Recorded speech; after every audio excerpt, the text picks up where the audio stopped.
Imagine this: a single night, wind hammering the window, a candle flame shaking like it's afraid to stay alive, and in the corner of the room, a young woman lies awake, staring into the dark, as if she's listening to something no one else can hear.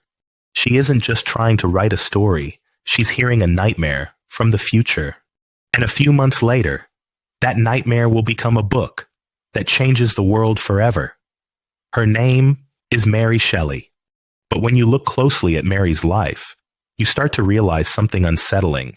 Frankenstein wasn't just imagination. There's real grief inside it, real loss, and a fear that feels painfully human.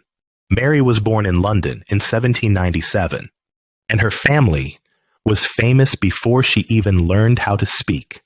Her mother was Mary Wollstonecraft, one of the boldest voices for women's rights in her time.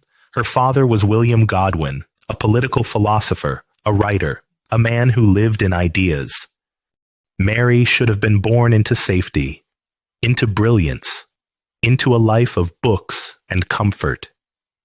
But life doesn't always care what you should have. Only days after Mary was born, her mother died. And that kind of loss doesn't fade. It becomes a shadow that grows up with you.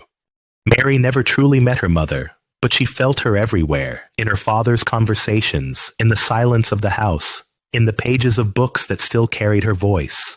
Mary looked calm from the outside, but inside, a question kept rising, day after day. Who am I? And why did this happen to me? As a teenager, Mary grew up surrounded by thinkers, poets, philosophers, people who spoke like the world could be rebuilt from scratch. And then, one day, someone walked into her life who felt like a storm. Percy Bysshe Shelley, young, fearless, a poet who spoke about freedom the way other people spoke about religion. He talked about love, rebellion, and tearing down the rules that everyone else obeyed. Mary listened, and something in her unlocked, like a door that had been shut her entire life, finally cracking open. But there was one problem, a problem big enough to ruin her forever. Percy was married. Yes, married. And suddenly, Mary had a choice. She could stay and live the acceptable life society wanted for her, or she could burn the whole script and choose her own path. She chose the second. Mary ran away with him. In that era, it wasn't just romance. It was scandal. It was disgrace. It was the kind of decision that could follow you like a curse.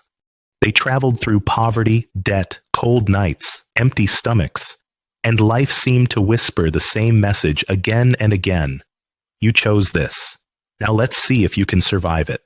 Mary became a mother, but motherhood didn't arrive like a fairy tale. It arrived like a trial. She lost children, one after another. And when people hear that, they think sad. But sad is too small a word. It's the kind of pain that changes the way your heart beats, the kind of grief that makes silence feel loud. Mary learned something most people only understand from a distance: how fragile life really is, how quickly a breath can disappear. And maybe that's why her writing feels so alive, because she wasn't describing death as a concept. She had seen it, up close. Now, we come to the night that changes everything. The year is 1816.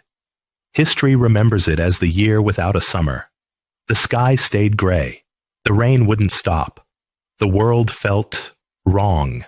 Mary and Percy were in Switzerland, near Lake Geneva. They were staying near Lord Byron, famous, dramatic, larger than life. And when Byron gathered people, the nights didn't end early. One evening, they sat together while the storm raged outside. Candlelight, shadows on the walls, wine, conversation. But the conversation wasn't harmless. They talked about science, about experiments, about electricity passing through dead flesh, trying to force it to move again. And then Byron said something simple, almost playful. Let's each write a ghost story. Everyone started writing. Everyone. Except Mary. Days passed, and nothing came. No idea. No spark. Just pressure growing inside her chest. And then, one night, she fell into a strange half-sleep And she saw it, not as a thought, but like a vision. A man, a scientist, standing over a body assembled from pieces, a quiet room, a terrible stillness. Then, a moment, a flicker, a pulse. The body moves, eyes open. Mary jolts awake, her skin cold, her heart racing. Because what she saw wasn't just scary, it was real enough to feel possible.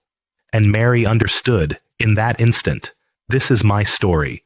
Frankenstein is born, but let's be clear.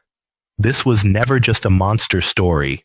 This is the story of what happens when humans try to play God, and then panic when creation doesn't look the way they imagined. Mary's creature isn't terrifying because he's evil. He's terrifying because he's lonely, because he wants love and receives disgust. He reaches for warmth and gets rejection. And the most disturbing part? The monster doesn't become violent because he was born that way. He becomes violent because he was abandoned. In 1818, the book is published, and Mary is young, so young that people struggle to believe she could have written something that powerful. Some assume Percy must have written it, because how could a woman create an idea that sharp?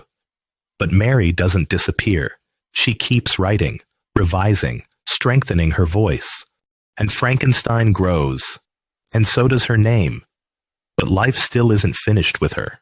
In 1822, Percy dies. He drowns off the coast of Italy, and Mary is left alone again. No partner, no shield, no shared future, just that familiar emptiness, returning. She goes back to England, and she has to make a decision. Break, or survive. And she survives, with words. She doesn't just write novels. She edits Percy's poetry, protects his legacy, keeps his name alive. It's like she refuses to let death erase him completely. And Mary writes other works too. One of the most haunting is The Last Man, a vision of humanity collapsing until only one person remains. The title alone feels like a confession, because Mary knew what it meant to watch people disappear and still be standing. In 1851, Mary Shelley dies in London. She is 53. Many sources suggest her death may have involved a brain tumor, though medicine at the time wasn't as certain as it is now. But one thing is undeniable. Mary's body left. Her question didn't, because Frankenstein still asks the world, if you can create something, are you ready to take responsibility for it? And that question feels even sharper today. Artificial intelligence, genetic engineering, machines that learn. We are building things every day that we don't fully understand. And maybe Mary Shelley was warning us from the very beginning. Science isn't the true danger. The true danger is what happens when humans create and then refuse to care. If this story stayed with you, remember, it began with one young woman, one stormy night, and one nightmare that refused to fade.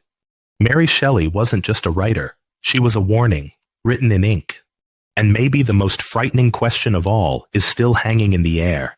Have we already built our own Frankenstein?